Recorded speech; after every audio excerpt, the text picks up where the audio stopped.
Since 1991, more than 8,000 students from Franciscan University of Steubenville have participated in the school's study abroad program in Austria. But for 38 of them, a recent visit to Israel became a life-altering ordeal. On October 6th, those students and their trip chaperone, Sister Lisa Shatynski, traveled to the Holy Land to walk in the footsteps of Christ on a pilgrimage organized by the Community of Beatitudes. Shortly thereafter, they found themselves in the midst of the deadly October 7th attacks.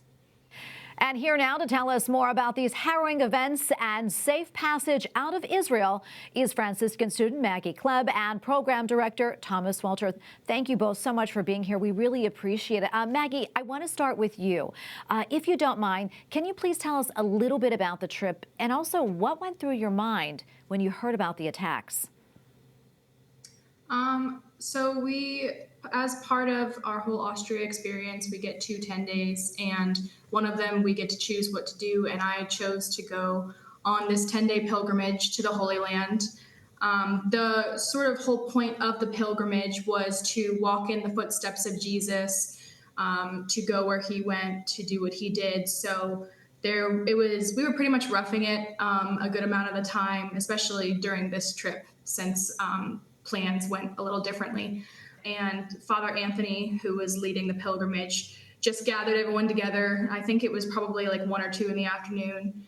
And he announced that that war had been declared. And we were all pretty silent. We were all, I think, internally thinking, like, what does this mean for the rest of the pilgrimage? Does this mean we're going home? I know I don't think that I fully understood like the gravity of the situation, just because my thought going into the pilgrimage was, oh, it's Israel. These types of things happen. It's probably not a huge deal. We'll figure it out, like that type of thing. Thomas, I want to go to you next. I mean, this must have been stressful for you, though. Talk to us about what you did to make sure you got the students out of Israel safely and back to Austria.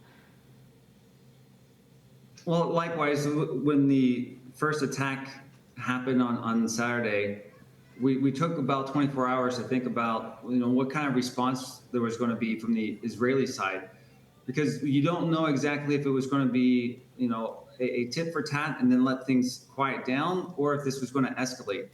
And it was certainly after that 24-hour mark when things began to be continuing on and escalating. That's when the university, as we began to reflect on all the different aspects of where they're located, how to egress, when to egress, at a certain point, Father Dave, the president of the university, just said, you know what, it's time.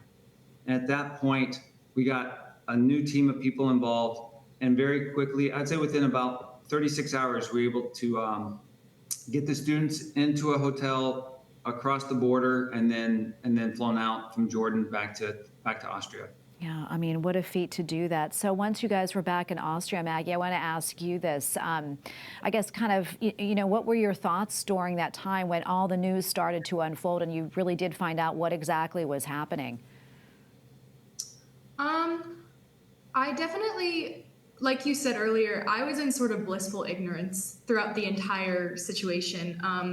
I never really knew exactly what was happening. So during the whole process of leaving the country and like going to one hotel, then busing out of the country, going to another hotel, our group remained relatively joyful, but at the same time, I felt very much carried by God the whole time. So I never really was super worried. Even afterwards, I don't feel like, looking back, I don't feel like I was ever in any real danger because God had me. So it was overall an enjoyable experience for me, and I would definitely do it again. That's good, Maggie. That's beautiful. Thank you for sharing that with us. And we're all so glad you're all so safe.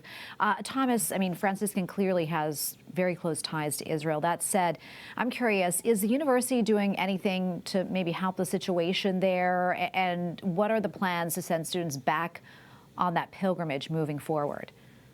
I think when it comes to the future of the pilgrimages there, we're going to have to take that, semester by semester, year after year, until the situation definitely stabilizes or calms down to the point where Father Dave, as well as the parents, feel like, okay, that it's good enough to return. So we'll take that as it comes. Well, thank you both so much for speaking with us. We're so glad you're safe, and God bless you both. We really appreciate you taking the time to speak with us. Thank you, Tracy, very much.